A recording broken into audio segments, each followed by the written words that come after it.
Morning, guys. It's Friday, August 22nd, 5:28 a.m. Central Time. Grain markets are mixed this morning. Brian Split is here wearing sleeves. Brian, you look very nice this morning. Yeah, first flannel wear of the season. It was like 62 out this morning, so we just had a tank top on a few weeks ago. Time flies. All righty. Well, we've got some biofuel news pending, but it's been a big deal for the markets. Let's start there. So the EPA is expected to rule today on 195 small refinery exemption requests, a backlog that stretches all the way back to 2016. The agency also plans to release a supplemental rule as early as next week to gather public feedback on whether large refiners should offset exempted gallons through reallocation. Historically, granting widespread exemptions without reallocation has expanded the supply of RIN credits, suppressing their price and weakening biofuel demand. As one would expect, farm groups strongly support reallocation to boost demand for crop-based biofuels, while the oil industry opposes it, arguing that it drives up costs and creates an uneven playing field. Brian, we had a sharp rally in the soybean oil market yesterday, and this led the rally in the soybean market and also in the corn market, 2.4% higher in the December 25 soybean oil contract. So the idea is that people think that somebody knows something and that they were buying soybean oil yesterday and corn yesterday as a result. They think that this is going to be a positive thing for biofuels, whatever it is that's released. I'm being told that the SRE stuff is going to be out after the close today. It's going to come out, but it's going to come out after the close today, and they think it's going to be positive. Was that the sole reason for yesterday's rally, or are other things at play? I still think there's other things at play. This was a big part of it. That type of move on bean oil is a big one, and that's definitely going to help out the soybean values. But I still think there's an element here of continued good demand, even with China absent on the export front. We're still running some solid weekly totals. So we had the price of soybeans up yesterday, broke out of what I would consider a bull pennant, and yay, there you go. We talked about that with McKenzie on Wednesday, the potential for that pattern to set up. Looks like overnight we've traded through the July monthly high. So if we could close over 1058.5 being the July monthly high for the November contract, especially to finish the month, you've got an outside month higher, which I think is a big turn of momentum, especially when we look at these August lows. We're effectively right at the uptrend from the December contract low to the April low. So the market made lows in August, technically right where you'd like to see it, had a bullish report, consolidated on this bull pennant, and broke out yesterday. So I think you've got more than just the SRE and RVO rumors. You've got good things going on for bean demand on the export front, even with China absent. I think also people are now questioning the size of the U.S. crops, Yes. And we'll get to the crop tour stuff here in a second. Here's a decent corn chart. It looks much better, maybe not as good as the soybean chart by comparison. What do you make of this? So I think psychologically, number one, we took out the pivot high that we had placed at 411. That was 2 days prior to the report where we saw the increase in the acres and the increase in the yield. So I think just from a trading standpoint, when you're taking out a swing high that was made right before our bearish data set, that is positive technical action. We've got a little bit of a double bottom down there at that 392 area. So I think we should go back up and recheck that downtrend. I think 430 is going to be an incredibly difficult, tough level of resistance to pop through. We had all of those old contract lows going back to August of a year ago, and then again in December around that 428.5 to 428 area. That little mid-July peak was at 430.25. That's just going to be a very tough shelf of resistance to get through. I would imagine maybe we could go into that 4.25 to 430 area on some continued strength, but the first time we see that level, I think you're going to back off from it. Yeah. All right. The crop tour continued yesterday. Sure did, and the crop tour released its Minnesota and Iowa corn and soybean findings. In Minnesota, corn yields were estimated at 199.6 bushels per acre, easily surpassing the old record set back in 2020 by 4%. The estimate was also up a whopping 23% from last year. The state's soybean pod counts also set a new all-time record and came in 20% above last year's levels. In Iowa, scouts estimated record yield potential for both corn and soybeans. Corn yields were estimated at 198.4 bushels per acre, up 3% compared to last year. Soybean pod counts also set a tour record and were 5.5% higher than last year. The tour concluded yesterday afternoon with final yield results set to be released today. All right, for the sake of brevity, let's skip all the boring math. Let's go to this. When you look at the 7 states that Pro Farmer has scouted and published corn yield estimates for, and you do these adjustments, like you add bushels to the Pro Farmer number for Ohio and Indiana and Illinois and Iowa and Nebraska, and then you subtract some for South Dakota and Minnesota. Out of the 7 states, Pro Farmer would imply that USDA is too high and perhaps drastically too high in 5 out of the 7 states. If you look at Iowa, when you make that adjustment, it would imply that USDA is like 17 bushels too high. When you look at Illinois, when you make that adjustment, it would imply that USDA is like 16 bushels too high. Minnesota would imply that USDA might be 5 bushels too high. Indiana would imply USDA might be 6 bushels too high. Ohio would imply USDA might be 5 or 6 bushels too high. So the crop tour, I mean, if anything, Brian, as it relates to corn, I'd say is it a friendly input? It sure seems to be, especially coming on the heels of the USDA's own numbers and then what we're finding in the field. And I think you're going to have a lot of people. The bears will point right to demand, but there's something that happens as you get the market to a low price and we start to overestimate the size of the crop as we use more of it than we should when we're at that low value. But it's going to be interesting to see what we get this afternoon. The Pro Farmer Group internally will do their own Kentucky windage on their own numbers. Yes. And then, of course, they can't survey the whole state, right? So they're going to be at the consistent plots that they go to every year, but then they have to make adjustments for what they feel internally the rest of the state may produce. And I think that's why certain states, they come in a little low. Certain states, they might come in historically high. But it does suggest that as we go state to state and what they've found, that corn yield is likely to be overestimated by the USDA at this point. Yeah, I would be of the opinion now, given what we know following the tour, that USDA's 188.8, whatever the number was, that's the highest print you're going to see this year. Yeah, it's tough because I would believe you immediately if I didn't see what the USDA did last year, right? Yeah. And last year we had a very good June, July. It was dry in August. So we knew that data in late July, all of that satellite imagery was a little old. And then August was not the best finish, but they still raised yield in September and October, even though we had that poor finish last year. So yeah, I would say that should be the high print, but last year's like, well, maybe they, incrementally raise it another couple months before chopping it down the road.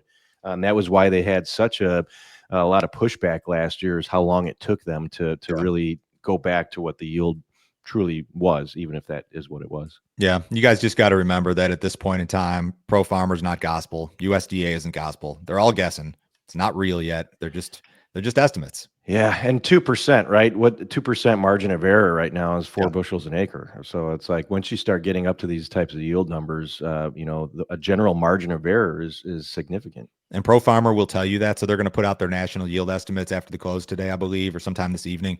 And they'll tell you that they have kind of like some wiggle room to adjust each state by, a few percentage points, which could make a big difference. Absolutely. Okay, let's go to export sales. New crop U.S. corn export sales were once again impressive last week. Weekly net new crop sales of 113 million bushels easily surpassed pre-report expectations and were also historically high despite China not being a major buyer. The print was up 40% compared to the previous week, with unknown destinations as the largest buyer for the week. Net new crop soybean sales also exceeded expectations at 42 million bushels. The print was up marginally from the prior week, with unknown destinations listed as the largest soybean buyer for the week. China has yet to book any new crop U.S. beans. Net wheat sales were near the lower end of expectations at 19 million bushels. The print was down 28% from the previous week and 25% from the prior 4-week average. Mexico was the largest wheat buyer for the week. All right, let's run through some charts and do a quick summary of the export sales situation. Old crop corn sales, best on record, absolutely phenomenal. This is not fresh news. Old crop soybean sales, not so great. That's not fresh news. Current market in your wheat sales are the best of the last 10 years. You wouldn't know it by looking at the market, Brian. No, I mean, we just made new contract lows in wheat, 2 days ago? And we had new contract lows in wheat last week. And then beans haven't made new contract lows since December. So that's the market we're in right now. Trade chatter exists regarding Chinese purchases of U.S. wheat. It's been floating around. They're talking about it. The December SRW contract posted some sort of upside reversal a couple days ago. We haven't really found much follow through yet. This is where it gets interesting. New crop U.S. corn export sales, give it another week or two, could very easily be the best on record. Yeah, I mean, what have we done in the last 3 weeks? About 8 million tons or so. Yeah, it's been phenomenal. absolutely incredible. So when you think about where we are versus previous years, where we are as a percentage of the USDA's whole year goal, and that we're that far along already, and how much of it we've covered just in the last few weeks. $4 corn is not doing anything but encouraging demand. And I would argue, if you kind of think back over the last year, that like $5 corn didn't really ration demand either. We used it all the way through that whole marketing year last year and continued to chew through old crop stocks, whether we were at 450, 5 or back to 450 or down to 4. We used it the whole time.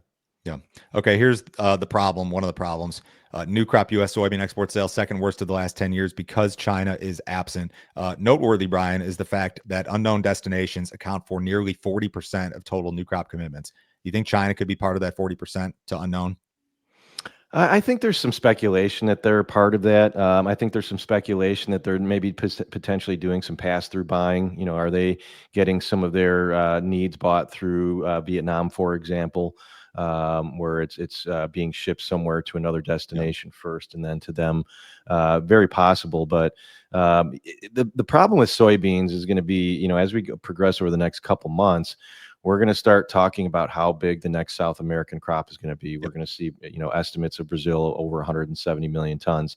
And then when you look historically at the window, you know, generally 80% of what we ship is going to be shipped by January. And then, you know, it really starts to pare back from there.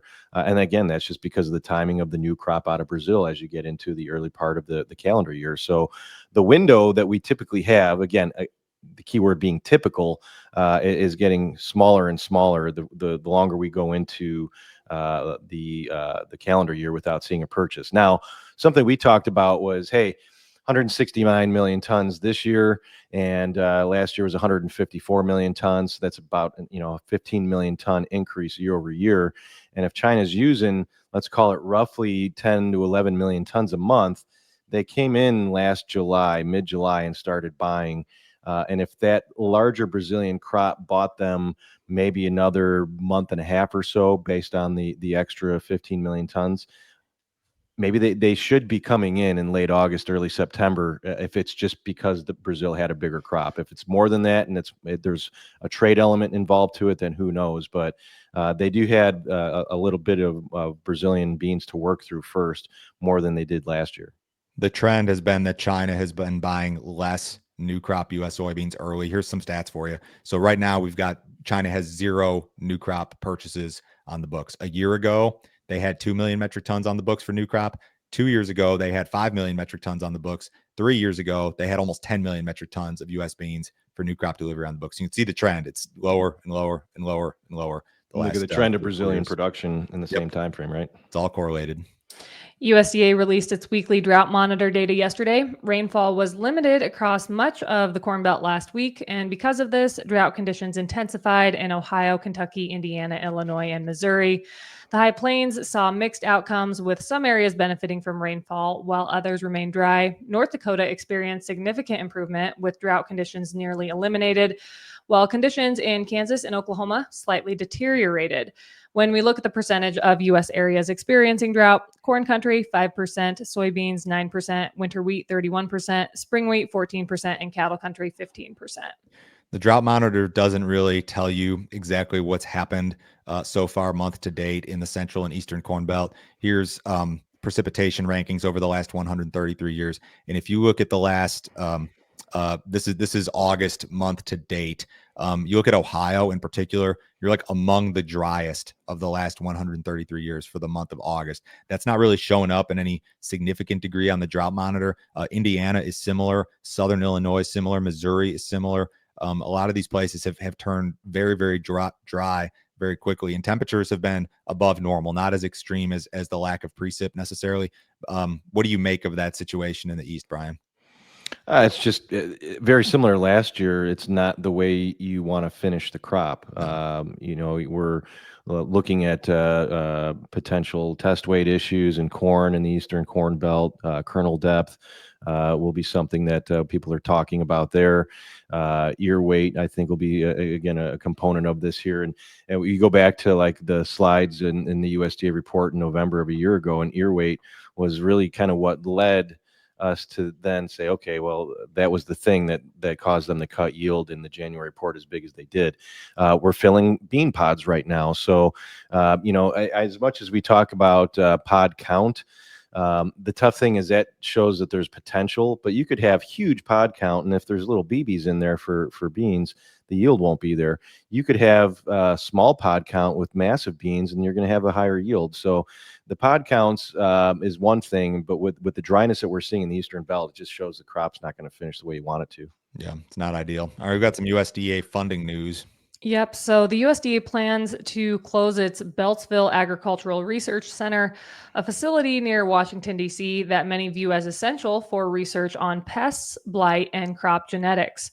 The closure is part of the Trump administration's broader reorganization effort to relocate about half of USDA's Washington area staff to hubs in other states. Critics argue the move risks disrupting vital research, as many senior scientists are unlikely to relocate. USDA has defended the decision, citing costly renovations, underutilized space, and safety concerns at the facility. USDA Secretary Brooke Rollins has said the facility will be phased out over several years to minimize research disruptions. People love to hate on USDA and their crop estimates. The group responsible for crop estimates is NASS. That's the National Agricultural Statistics Service.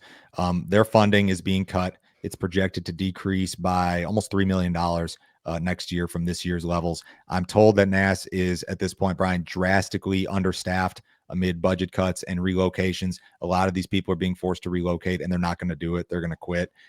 So their job, the job of compiling these crop estimates, has become exponentially more difficult from what I've been told. And I know people love to hate on the crop estimates. These guys have a tough job, and it's a hell of a lot tougher when your budgets are being cut. Yeah, I don't. I feel for anybody that has their livelihood, at risk.